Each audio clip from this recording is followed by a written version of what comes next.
ఇక్కడ ఎందుకు ఇప్పుడున్న సమాజంలో ఇంకా చాలా సమస్యలు ఉన్నాయి. ఎస్పెషల్లీ హిజ్రాస్ పాయింట్ అనేది కానీ వీళ్ళు గురించి బాంబేలో అయితే కనుక నాకు తెలిసినంత వరకు వీళ్ళని నిజంగా లక్ష్మీదేవి లాగా చూస్తారు. వీళ్ళని తీసుకెళ్ళి ప్రతి ఒక్కళ్ళు ఎంతో మర్యాదగా వాళ్ళ ఇంట్లో ఒక శుభకార్యం జరుగుతుంటే ఖచ్చితంగా వీళ్ళందరూ వచ్చి హాజరయ్యి వీళ్ళ చేతులతో మనస్ఫూర్తిగా ఆశీర్వాదం తీసుకొని వాళ్ళకి వేలకు వేలు డబ్బులు ఇచ్చి పంపిస్తారు. కానీ అగైన్ ఇక్కడికి వచ్చి సిచ్యువేషన్ చూస్తే రివర్స్. వీళ్ళు వస్తుంటే వాళ్ళు కొట్టేసేంత, తిట్టేసేంత, గొడవ చేసేంత డబ్బులు వీళ్ళు అడుగుతారు. వాళ్ళు ఇవ్వం పో అని చెప్పేసి నెట్టేసేంత.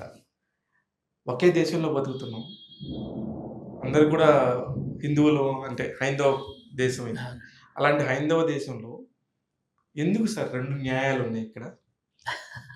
అంటే ఇది ఒక సొసైటీ పర్సెప్షన్ అండి. సో నార్త్ ఇండియాలో ఎక్కువగా ఈ హిజ్రా కల్చర్ ఏదైతే ఉందో ఆ కల్చర్ నుంచి వచ్చినది. ఇక్కడ ఆ రకమైన ఇది సంస్కృతి కానీ లేకపోతే అది కొంచెం తక్కువ. అంటే ఈ ఓపెనింగ్స్కి వెళ్ళడం అది అన్నది నార్త్ ఇండియాతో కంపేర్ చేస్తే ఇక్కడ తక్కువ.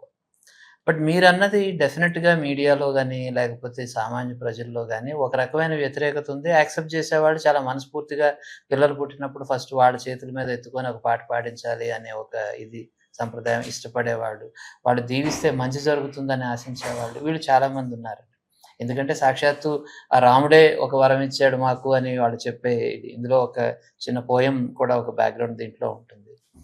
నేను రాముడి దీవెనని, కృష్ణుడి లీలని, అజ్ఞాతంలో బృహన్నలని, యుద్ధంలో శిఖండిని, కానీ అమ్మా నాన్నకు మాత్రం అసహ్యాన్ని అని. సో అంటే మనం ఒక మైథాలజీ ప్రకారంగా చూసుకున్నా కానీ ప్రతి యుగంలో కూడా వాళ్ళకి గౌరవం ఇచ్చుకుంటూ వచ్చి ఈ సమాజంకి వచ్చేసరికి అసహించబడటం, బయటికి నెట్టివేయబడటం అనేది చాలా ప్రామినెంట్గా జరుగుతున్న ఒక వివక్షత అండి. ఆ పాయింట్ని అడ్రస్ చేద్దాం అన్నది నా ఇష్యూ అండి.